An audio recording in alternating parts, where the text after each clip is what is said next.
So it actually feels really good to be back to canon. How long it'll last, who knows. First half of this episode was still kind of in the filler territory, although it was connected to the ending of the Itachi stuff. And to be honest with you, what I liked about the beginning of this episode, the first half, the Itachi stuff, was that it gave us a different perspective of things that we already seen. So it wasn't just, you know, flashbacks, even though there were flashbacks of some good stuff, you know, Sasuke versus Itachi, a lot of the things about Itachi that we've seen before, it was good stuff, but getting his perspective, his true thoughts on what was going on, like, you know, when he was beating the shit out of Sasuke and saying, forgive me, you could see he didn't want to do all these things. So it was kind of reminiscent of the filler episode we had of Kurama and seeing all of Naruto through his eyes and what he was thinking when all these things were going on, when Naruto confronted him, a lot of those different things. It was like, oh, so we're getting their real perspective, how they really felt about these things when it was happening. I mean, later on we always get the revelation about these characters, like they were good all along, or they just wanted somebody to love them or whatever, but to actually see through these events exactly what was going through their mind, it was a pretty good touch. So the first half of this episode, it was, you know, the ending of the Itachi stuff, but it was still alright, it wasn't too bad. Then the second half, finally out of the filler, is like, yeah, we're back.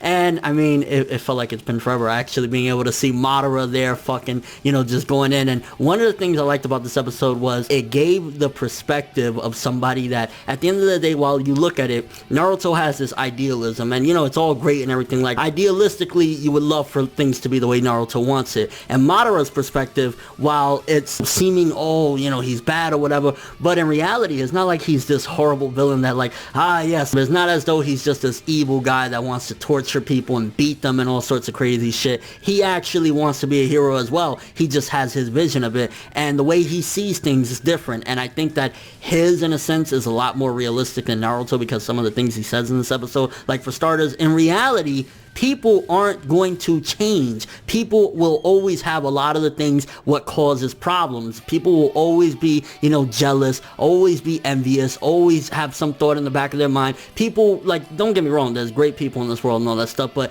that always comes with the territory. There will always be people like that. So Madara's perspective, while yeah, the way he's trying to go to this piece is crazy, like, hey, let's put motherfuckers in some jizz and wrap them up in trees and shit like that, like, that's out of this world. But what he's saying in actuality is true, especially about the real world. If you think about it, like, that'll always be there. So that's something that I kind of enjoyed about this episode, and getting more of his perspective on things. I mean, we already knew for the most part what Madara was about, but like seeing that he's not necessarily a bad guy. He even said, hey, I gave y'all a choice, we could have had a peaceful thing. I said, you know, just give me the tail beast and we call it a day. We don't gotta fight. So Madara wasn't seeking pain. He wasn't seeking any of this, but he's a savage. Don't get it twisted. Like, okay, if you're not gonna let me get my way, I'm gonna do whatever I have to do to get my way. But again, just getting more of that, it's kind of like, well, do you want the idealistic thing? I mean, I guess in terms of the story and the structure and the way things are, yeah, Naruto in this world, it makes sense because it's a fictional setting, so you could think of it as, hey, you know, it's a possibility. But in actuality,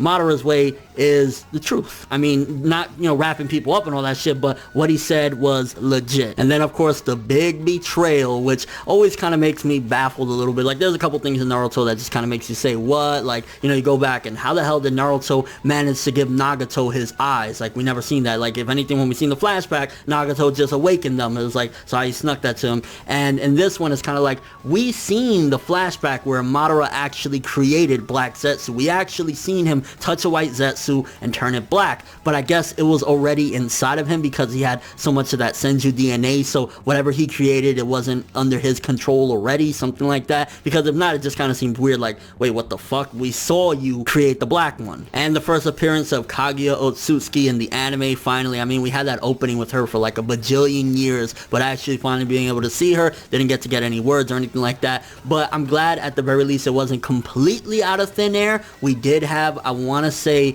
I don't know exactly how long ago it was when it got mentioned or whatever, but we do know when the Sage of Six Paths showed up, he did mention his mother, and he did mention kind of the connection of how Madara's acting just like her, so it was kind of foreshadowed. It just wasn't foreshadowed way back in the day or anything like that. It was just kind of more of a recent recent thing, so I think people would have been more fine, because I do know people have problems with the Kaguya thing, which I'm kind of on the same vein, except my whole thing is like, Madara is such an amazing villain, and you know, he was such a great master of puppets and shit like that, but in the end he turned out to be a puppet just like Obito, just like Nagato. It was like, we think, oh shit, Nagato's the leader. No, it's Obito. Wait, no, it's Madara. Wait, no, it's Black Zetsu and Kaguya and shit like that. And it kind of just, in a way, for people that are hardcore Madara fans and just looked at the character as like, you know, he was running the show, it makes you look a little bit like, oh, you know, the character that I thought was really the fucking big boss of it all was being played all along as well. So I understand where the hatred comes and where the anger and frustration, which I get it. And just to note, I mean, every time, and this happened already like multiple times in this war, is like Sakura, you think, yeah, you know, she even said at one point, I finally caught up to Naruto and Sasuke. I'm finally right there.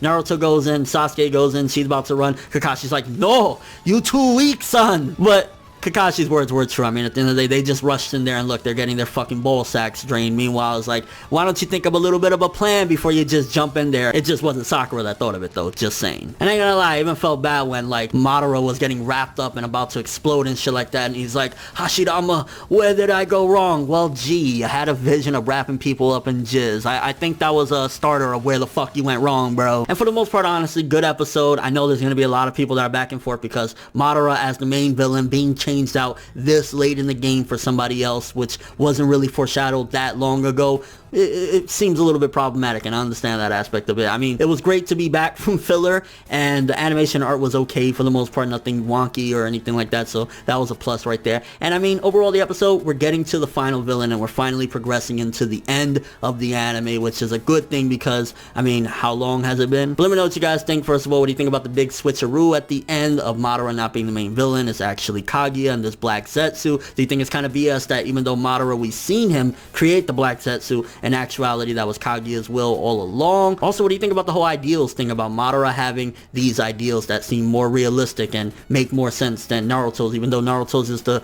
you know, ideal right way, Madara's just is more realistic. Any overall thoughts of the episode? You glad to be back from filler? I know I sure as hell am. But thanks for watching. If you enjoyed anything about this video, make sure to drop me a like. I'd greatly appreciate it. And if you want more from me, make sure to subscribe, follow me on Twitter, Instagram, and stalk my Facebook to get more when the video ends. I'm ForneverWorld, and as always, people, have an awesome day.